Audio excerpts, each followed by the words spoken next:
الله من الشيطان الرجيم. بسم الله الرحمن الرحيم. ألف لام را تلك آيات الكتاب المبين.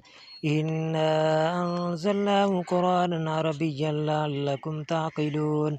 نحن نقص عليك أحسن القصص بما أوحينا إليك هذا القرآن وإن كنت من قبله لمن الغافلين. إذ قال يوسف لأبيه يا أبت إني رأيت 11 كوكبا والشمس والقمر رأيتهم لي ساجدين. قال يا بني لا تقصص رؤياك على إخوتك فيكيدوا لك كيدا إن الشيطان للإنسان عدو مبين.